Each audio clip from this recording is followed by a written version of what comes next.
UCLA basketball going to Maui? We'll talk about that being a springboard to this season. And are you still confused about UCLA football scheduling and Big Ten play? We'll talk about that too, all on Locked On UCLA. You are Locked On UCLA, your daily podcast on the UCLA Bruins. Part of the Locked On Podcast Network, your team every day.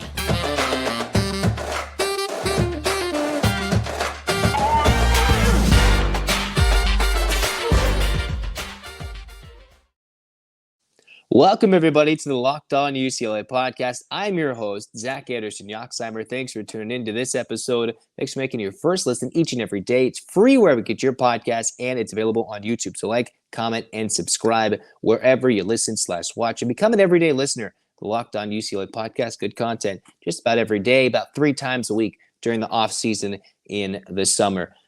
You know, I talked about UCLA basketball in the open, but we're going to start with UCLA football today. I know I talked about the football schedule yesterday, but let's go a little bit more in depth as to the reasoning why the Big Ten made the schedule and designed it the way it was during the first 2 seasons from 24 to 25, at least when what they initially announced.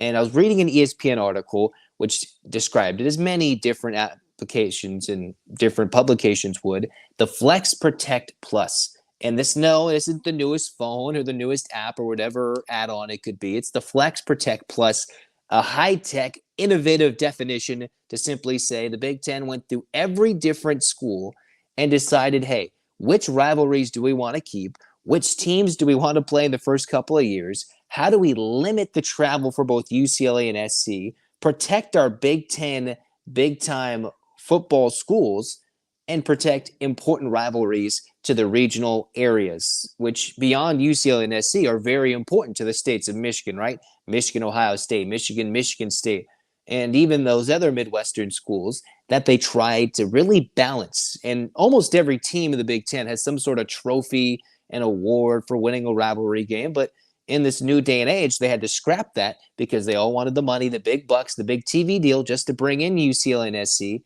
And amongst the sacrifices go the local rivalries, the heated energy, and all those new things the Bruins and Trojans will have to acclimate themselves when making the big jump from the West Coast into a new climate, literally and figuratively, of the athletic world, basketball, football, and everything in between, as the Trojans and Bruins do something pretty ridiculous. In 2024, which is when the Big Ten move will happen for UCLA and SC, it's the beginning of the Flex Protect Plus. They've had these protected games. Of course, UCLA and SC will be protected because, A, they're the closest 2 teams. After flying thousands and thousands of miles, the Bruins will have one game where they can take a bus and go across the street, literally, and play their bitter rivals in 2024. But let's take a look at those rivalries between the Big Ten teams. You've got Michigan, Ohio State, UCLA, SC, Minnesota, Wisconsin, Indiana, Purdue, Michigan State, Michigan, Iowa, Minnesota, Illinois, Northwestern, Iowa, Nebraska, Maryland, Rutgers, Iowa, Wisconsin, Illinois, Purdue. And while Michigan is always important in there, you notice Iowa's on there 3 times, a lot of Midwest rivalries. And then you also hear one Big Ten team, Penn State, is not on there at all. So you've got 11 protected rivalries. I've kind of come on this podcast a few times before and said, hey, the Big Ten might do this scheduling model where you have 3 opponents that are your designated rivals. Instead, you have protected games, and you have the 4 and 5 split. You play 5 home games one year, and then 4 next year, thus meaning 4 road games one year, and then 5 road games the next. UCLA has more home games in year 1 against big-name opponents. In 2025, a much quote-unquote easier schedule, as I discussed in the most recent episode, but still, there's a lot more travel and moving parts to that 2025 season. What is called two plays, no, not 2 plays in the game, but 2 plays is something that will change in the 26-27 cycle, where there's going to be a team that UCLA and SC will play in back-to-back seasons. So in some instances, you'll see UCLA play one team one year and a different team the next year in that same spot, where, say, they were going to play Nebraska in 23 and 24. Normal years, the Bruins would have to play Nebraska and someone else on the road the next year. So something called 2 plays is where you're going to get one team playing another in back-to-back seasons just to protect all these rivalries for the conference to make money and everything in between. They had considered no protected games, 1 to 3 protected games, and decided, hey, over 171 versions of this flex protect model, where the Big Ten reviewed all these different analytics, what's going to make the most money, what do the fans care about most, and in different ways, you also want these teams to play every year. You've got now 16 teams in the Big Ten Conference. How are you all of a sudden going to get teams not playing for a decade? You need all these teams to play each other, go to Los Angeles, or UCLA's got to go to Maryland. They've got to go play Rutgers, and every team's got to fly every which way in order for this conference to truly work and feel like a unified thing other than just a money-making Goliath. And I think in this new day and age, the Big Ten did their best. How a Big Ten championship will be won, I'm not entirely sure. If there's some semblance of a tie-breaking scenario like the Pac-12 nearly had, where it was disastrous. The Big Ten will scrap divisions. There will be tiebreakers implemented at a later date. And if we saw the near fiasco the Pac-12 had, where there was this team needs to win / this one lose and this one win to get in the Pac-12 title game, that could be a little crazy when you go into divisionless super conferences, when teams don't all play the same schedule, and then you've got to put in this algorithm, this little simple win / this / who says what, turning into a champion. It's not the most fair. It's not the most, it's just not fair to the sport. But in the end, money talks. The Bruins decided, along with USC, to go make that big move. And while I'm excited, it is going to be interesting to see who wins out of these top 2 teams, how those tiebreaker formulas work, in addition to these 2 plays where there's going to be a team or 2 UCLA plays twice, back-to-back years, home and road, while rotating other teams in a 4-year schedule. It seems a little convoluted. It's tough to think about in an abstract sense, yet UCLA and SC will get to have some big-name opponents. I've already talked about the UCLA 24 schedule, but it is a gauntlet. I just don't think the Bruins will be in competition for the extra expanded college football playoff in the next couple of seasons. They could be good. They could be extremely good in the second year, potentially, of Dante Moore, when the college football playoff grows and becomes this new thing where it's either been ruined and bowl season will be killed, or however it grows and develops, the Bruins could be set up for success. I think it'll take a couple years. Year one in the Big Ten won't be all that fun for UCLA and SC. Remember, the Bruins go to Hawaii, they go to LSU, and then they have to go play in all these other crazy stadiums where they're flying over thousands of miles just to get to play their nearest Big Ten opponent, and then fly all that mileage back and make sure they have no jet lag, practice, get to school on time in an intense quarter system at UCLA, and still compete. I know you can take tips from playing Hawaii as they have to fly all across the country. It's going to be different. It certainly will. And with the weird tweaks, the Big Ten wanted to do their best to keep the rivalries. They've got teams coming in and out. I think they did their best. It's as good of a model as it could be. It's just trying to explain it without reading it. It's tough to kind of just explain it to everybody, but it's fun. We'll see how it goes. The Flex Protect Plus, in terms of what's going on. An article written eloquently by and just beautifully by Adam Rittenberg to try and make everything and make everybody understand it. Just know the Bruins are going to have to travel a lot. They'll have a tough schedule in 24. And in 25, everybody maybe should be excited for the Bruins' much easier schedule from what it looks like. We're going to talk about UCLA basketball in a moment, but not before we tell you about Birddogs, because Birddogs are the most comfortable shorts. Some have been roasting my style this week. I know they think my style doesn't look good. Yeah, look at the shirt. It's cool. It's got cool designs, but it's about the Birddogs. It's the shorts. They're super comfortable. I'm sitting in the summer. It's humid. It's 90% humidity. Am I comfortable? Can I handle the sweat? Well, with Birddogs, most importantly, they make sure you don't stink. They make sure you look good, and they make sure you're comfortable. They use anti-stink sweating fabric that makes sure, hey, you're cool and dry all day long, whatever you're doing. You can wear them on a date. You've got a truly sculpted look. They've got popping colors. You're going to look good, feel good, and not smell while doing it. You don't think about your shorts smelling, but that's something to think about. Sweating in the nether regions when it comes to the summertime. And Birddogs, well, they make you look good, feel good, and just about everything in between. Birddogs.com/LockedOnCollege. Head there now. Use the promo code LockedOnCollege for a free Yeti-style tumbler with your order. Again, that's Birddogs.com/LockedOnCollege for a free Yeti-style tumbler. You don't want to take your Birddogs off. We promise you. That's their guarantee. Cruising on into segment 2 of Locked On UCLA, the Bruins basketball team. I've discussed this before, but I think I want to take a different angle or a different idea and approach to this. UCLA Hoops, they're going to play in the MAUI tournament. And how can this team in 2023 use this tournament as a springboard to a good season in 23 to 24? In November of 22, UCLA lost a couple of games. They're out in Vegas. All of a sudden, Mick Cronin screaming, yelling, and the Bruins didn't seem too competitive in a game against Baylor, losing to Illinois on a Friday-Sunday combination weekend.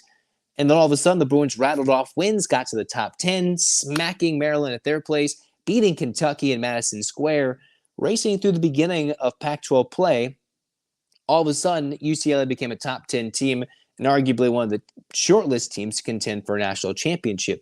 Now, how can they do that in an early season tournament? It's November, it's Maui, and while it could be fun to be near the beach, you play a lot of games in succession, 3 days in a row from November 20th to the 22nd. And yet, how does this team, with still 2 positions to fill, we're thinking Ade Mara is going to be that center. Hopes are for Cam Spencer, who is deciding between 4 or 5, maybe 6 different offers, and teams looking at him as a grad transfer from Rutgers. He could be a Bruins star in a year where he's transitioning to make his final year of collegiate ball important to him. UCLA's got 2 open spots. So while this isn't a full, complete aspect, a Maui Invitational, which has gone on, this is the 40th annual tournament. Gonzaga, Kansas, Marquette, Purdue, Syracuse, Tennessee, UCLA, Chaminade. How can the Bruins use this as a springboard? Well, besides Chaminade, who you never know, a D2 team in any night, if you don't show up, can come and knock you off, is going to be an extremely tough battle. UCLA, you're playing Tennessee has been good year in and year out, a team where if they didn't lose their best player, could have been a national championship team. You've got Syracuse going through transition, but the name value still brings a lot. Think about Duke in North Carolina. They went through coaching changes, and still they've been rather competitive. North Carolina in the national championship game, Duke seemingly on the short list for all these games. And while I'm not saying Duke and North Carolina are important to this conversation, Syracuse, despite a coaching change, could make this tournament interesting in early November. Gonzaga and Kansas, well, those 2 teams speak for themselves. Marquette was a good team all year long. Zach Edey returning to Purdue.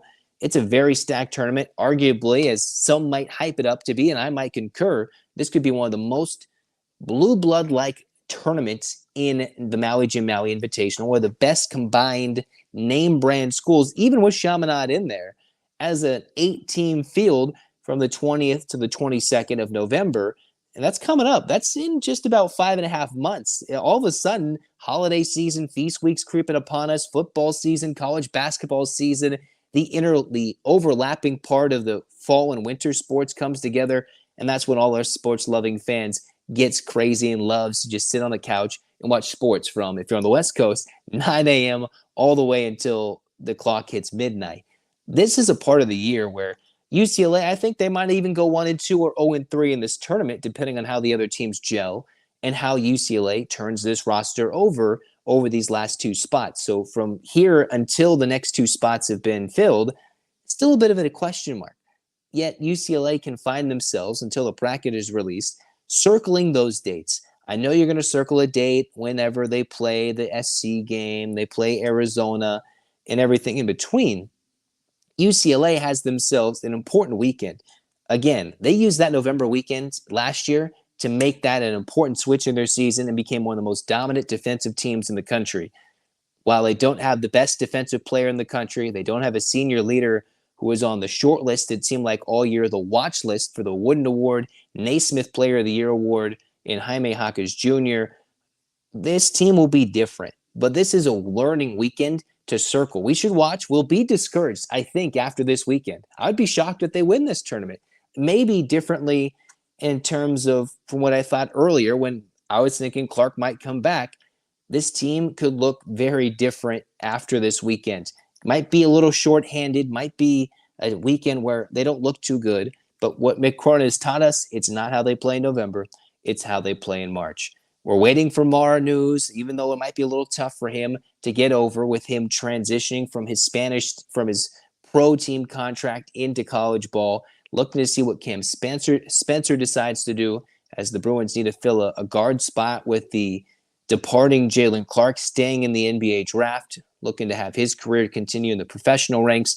And then we'll just see how this team turns out, if they can get some key pieces to fill the need that they have in 23 to 24. Other than that, that's all on UCLA basketball. Hall of Fame news, we've got that too.